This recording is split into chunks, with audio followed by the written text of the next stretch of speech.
صحابہ کی آخرت کی فکر، ایمان افروز واقعہ۔ بسم اللہ الرحمن الرحیم۔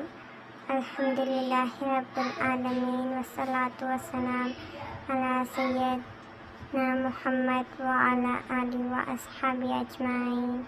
السلام علیکم ورحمۃ اللہ وبرکاتہ۔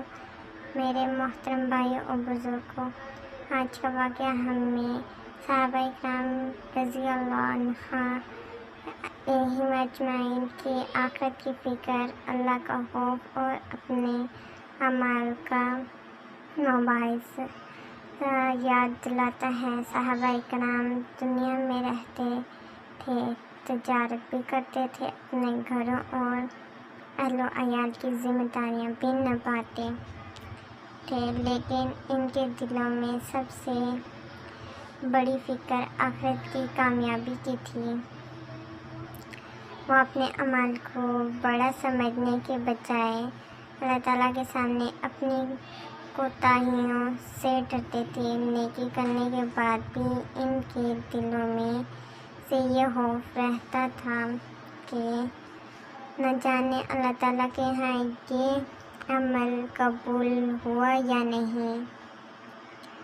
حضرت عمر فاروق رضی اللہ عنہ کا طرز زندگی ہمیں یہی سبق دیتا ہے کہ انسان کو اپنے نفس کا محاسبہ کرتے رہنا چاہیے، اپنے اعمال کے بارے میں بہت فکر مند رہتے اور لوگوں کو بھی آخرت کی تیاری کی نصیحت فرماتے تھے۔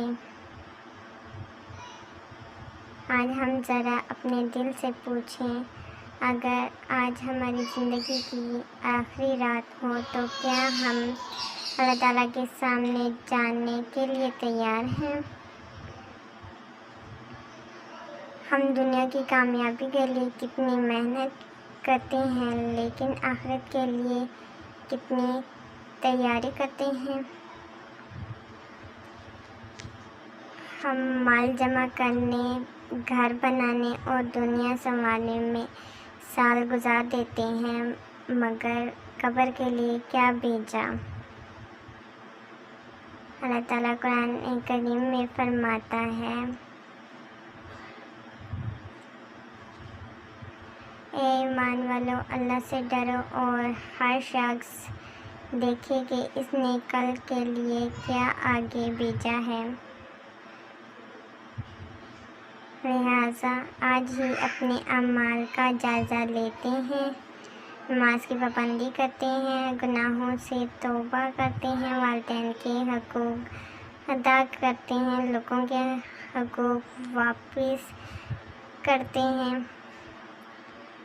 اور اللہ تعالیٰ سے اپنے لیے مغفرت مانگتے ہیں۔ یا اللہ، ہمیں بھی صحابہ کرام جیسی آخرت کی فکر، نیکی کی محبت اور گناہوں سے بچنے کی توفیق عطا فرما۔ یا اللہ، ہماری زندگی کا خاتمہ ایمان پر فرما اور ہمیں جنت الفردوس نصیب فرما، آمین۔ اگر یہ پیغام آپ کے دل کو چھو گیا ہے تو اسے دوسروں تک بھی پہنچائیں، شاید کسی کی زندگی بدل جائے۔